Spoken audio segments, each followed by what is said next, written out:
اعوذ باللہ من الشیطان الرجیم بسم اللہ الرحمن الرحیم۔ السلام علیکم میرے پیارے ساتھیوں، میں ادھر باغیچے میں آ گئی تھی تھوڑی دیر کے لیے، تو باغیچے میں ادھر ادھر وہ کیمرہ نہیں کر سکتے باغیچہ پیارا نہیں ہے۔ باغیچے کو گھیر لیا ہے اس ان کدوؤں نے جو میرے شوہر انعامدار نے لگائی ہیں، 2 بوٹے لگائے ہیں کدوؤں کے نا، تو انہوں نے سارا علاقہ ہی گھیر لیا نا۔ تو ایسا ہوا نا کہ بارش ہوئی ہے، ساری رات بارش ہوئی ہے، مزیدار بارش ہوئی ہے، اور ابھی بھی ہو رہی ہے، تم لوگوں کو آواز بھی آ رہی ہوگی۔ یہ جو اوپر چھت ہے نا، تو اس کے اوپر سے بارش کی آواز آ رہی ہوگی۔ میں نے نیٹ بند کر دیا کیونکہ مجھے وہ بجلی تھوڑی چمک رہی ہے تو اس سے بھی ڈر لگتا ہے نا۔ مجھے یاد آیا کہ وہ آج میں نے کراچی فون کیا بچے کو، میں نے کہا یار زلزلہ آیا ہے رات کو، کیونکہ آدھی رات کو خبر آئی ہے کہ کراچی جو ہے وہ زلزلے سے لرز اٹھا۔ تو جواب آیا کہ نہیں زلزلہ تو نہیں آیا۔ کس نے کہا ہے؟ میں نے کہا نیٹ پہ شو ہو رہا ہے کہ کراچی لرز اٹھا۔ تو پھر اس کے بعد بنیر میں جو جاننے والے تھے ان کو فون کیا، میں نے کہا یار بنیر میں کتنا سیلاب کا صورتحال ہے؟ تو کہتے کہ ہاں سیلاب آیا ہوا ہے، ہمارے علاقے میں نہیں آیا، ہم تو وہ ہیں محفوظ ہیں، لیکن کچھ علاقوں میں آیا ہوا ہے۔ بسم اللہ، بجلی چمکی ہے تو نا کچھ علاقوں میں سیلاب آیا ہے، اور ہماری طرف خیریت ہے نا۔ پھر اس کے بعد یہ جو بسم اللہ، اچھا پھر اس کے بعد نا یہ جس طرح ہوتا رہے نا، معاملات چلتے رہے ہیں، تو مجھے یاد آیا کہ میری ایک دوست ہے نا، ایک ہی ایریا میں جو ہم رہتے تھے، تو وہ آئی نا ہمارے گھر شور مچاتے ہوئے، کہتی ہے کہ ہمارے گھر میں پانی آیا ہے۔ یہ بات بہت زیادہ میں بھی ڈر گئی، میں نے کہا اس کے گھر میں پانی آیا ہے۔ خیر ہم اس کے گھر گئے، وہ پانی نکالنے کے چکر میں ہم اس کی ہیلپ کرنے لگے، تو پتہ چلا کہ ہمارے گھر میں اسے بھی زیادہ پانی تھا، ہمارے سین میں جمع ہو چکا تھا۔ لیکن میں نے اسے کہا کہ یار میرا خیال ہے ہم لوگ شور نہیں مچاتے نا، یعنی پانی اس سے زیادہ وہاں پر موجود ہے۔ تو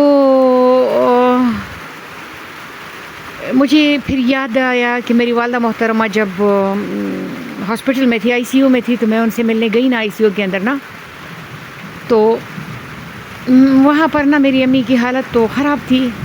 ان کو دیکھ کے مجھے رونا میں نے شروع کیا نا، تو میں نے اپنے منہ پہ ہاتھ رکھا تاکہ کوئی ڈسٹربنس بھی نہ ہو اور تاکہ میں خود کو ضبط کر سکوں نا اس معاملے پہ۔ تو میری والدہ محترمہ نے مجھے دیکھا آئی سی یو میں، کچھ دنوں بعد وہ چلی گئی تھی دنیا سے اور مجھے دیکھتے ہوئے کہتی ہے وہ کچھ نہیں ہے، ٹھیک ہو جاؤں گی، پریشان نہ ہو۔ اور میں نے اپنے منہ پہ ہاتھ رکھا، اور میں جس انداز سے وہاں سے نکلی میں بتا نہیں سکتی۔ تو نا وہ لوگ تھے جو کہا کرتے تھے کچھ نہیں ہے، پریشان نہ ہو، کچھ نہیں ہے، پریشان نہ ہو، وہ ہمیں پریشانی سے بچانے والے لوگ تھے۔ اب جو ہمارے جیسے میں ہوں اور جو ہمارے سے بھی بڑے ہیں، وہ خود موبائلوں میں گھسے رہتے ہیں، اور آپ کو پتہ ہے کہ اگر ہلکا سا بھی زلزلہ آیا نا تو جیو نیوز اور یہ آر وائی اور نیٹ پہ کیا بات آتی ہے، زلزلے کے شدید جھٹکے، زلزلے کے شدید جھٹکے۔ تو مجھے ہنسی آتی ہے، میں کبھی کبھی کہتی ہوں نا کہ ان کا بس چلے نا تو یہ 1-2 جھٹکے خود بھی لے آئے تاکہ ان کی خبر گرما گرم ہو جائے کہ زلزلے کے اتنے جھٹکے آئے۔ احمد فراز صاحب کی ڈیتھ ہوئی تھی، اللہ معاف کرے، تو وہ پہلی خبر دینے کے چکر میں نا جیو نیوز والوں نے خبر دی کہ احمد فراز کی ڈیتھ ہو گئی، اور تھوڑی دیر بعد خبر آئی کہ ہم معذرت خواہ ہیں، ان کی ڈیتھ نہیں ہوئی۔ تھوڑی دیر بعد 2 گھنٹے میرا خیال ہے وہ زندہ رہی تھی، 2 گھنٹے بعد ڈیتھ ہوئی تھی۔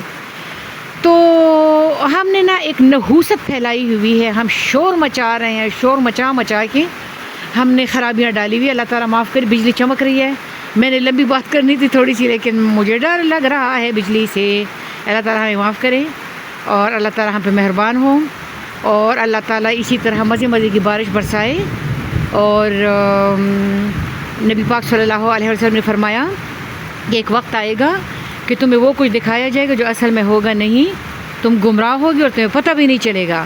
اور ایک اور حدیث میں ہے کہ ایک وقت آئے گا، ایک ندی آ رہی ہوگی، اس میں آگ ہوگی، اگر تم اس زمانے کو پالو تو اس میں غوطہ لگا دینا، وہاں پر آگ نہیں، ٹھنڈا میٹھا پانی ہوگا، تو یہ وہ دور ہے جو ہوتا کچھ اور ہمیں دکھا کچھ رہے ہیں.